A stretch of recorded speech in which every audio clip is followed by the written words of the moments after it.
예수께서 베드로더러 이르시되 칼을 칼집에 꽂으라. 아버지께서 주신 잔을 내가 마시지 아니하겠느냐. 예수님은 지금 길고 긴 두려움의 밤을 보내고 계십니다. 제자들과 마지막 만찬을 하시고 긴 고별설을 남기셨으며 대제사장의 기도를 올리셨습니다. 이제는 마지막 순간이 남았습니다. 감람산에서 체포되고 대제사장과 빌라도 총독에게 재판을 받고 십자가에 못 박혀 죽으시게 될 것입니다. 예루살렘에 있는 모든 권력자들이 예수님을 죽이는 일에 총동원되었습니다. 대제사장을 비롯한 산헤드린 공회원이 6월절 명절이 지나기 전에 예수님을 죽이려 합니다.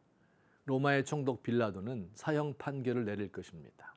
백성들은 예수를 십자가에 못 박으라고 외칩니다. 제자 중 한 사람이 그를 배신할 것이고 나머지 제자들은 도망합니다. 고통과 수치를 온몸에 받고 결국 심지어 하나님께도 버림을 받고 그는 죽게 될 것입니다. 우리와 같은 인성을 가지신 예수님이 두려워할 수밖에 없는 밤입니다. 그러나 이런 두려운 일들을 맞이하는 예수님의 담대하고 당당한 모습을 보십시오. 예수님을 잡으러 온 군병들에게 내가 바로 그이다. 내가 바로 너희가 찾는 예수이다. 라고 말하였습니다. 신적 위엄이 서린 예수님의 태도에 그를 잡으러 왔던 군병들이 뒤로 물러가서 땅에 엎드러졌습니다. 예수님의 제자인 베드로가 가지고 있던 작은 칼을 가지고 그 무리들에게 돌진하여 한 사람을 베었는데 그만 그 사람의 오른쪽 귀를 베고 말았습니다.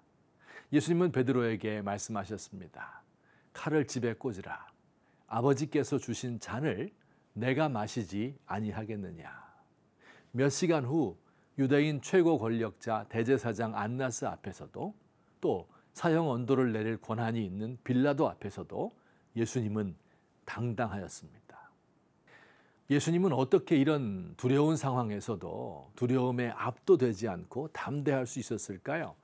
칼을 들고 대항하려는 베드로를 만류하면서 하신 말씀, 아버지께서 주신 잔을 내가 마시지 아니하겠느냐에서 우리는 답을 찾을 수 있습니다.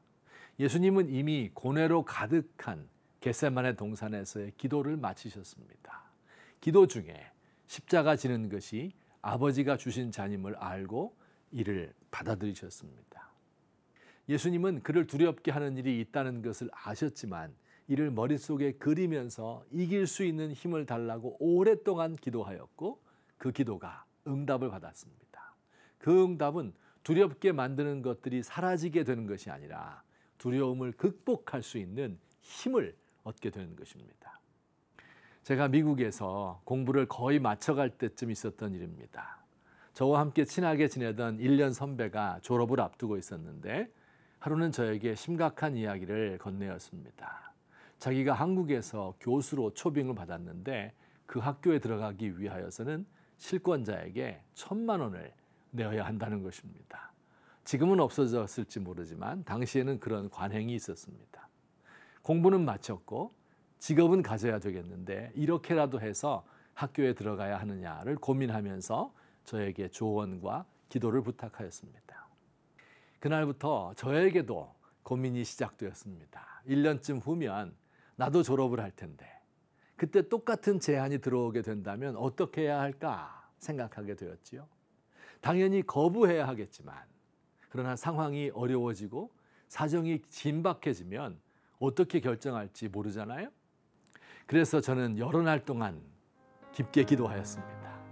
하나님께서 선한 길로 인도해 주십시오. 하지만 길이 열리지 않는다 해도 하나님이 기뻐하지 않는 방법으로 학교에 들어가서 다음 세대를 가르칠 수는 없을 것 같습니다. 최악의 경우 직업을 잡지 못하면 보따리 장사를 하면서 어렵게 살아야 할 각오도 다지면서 기도하였던 기억이 있습니다.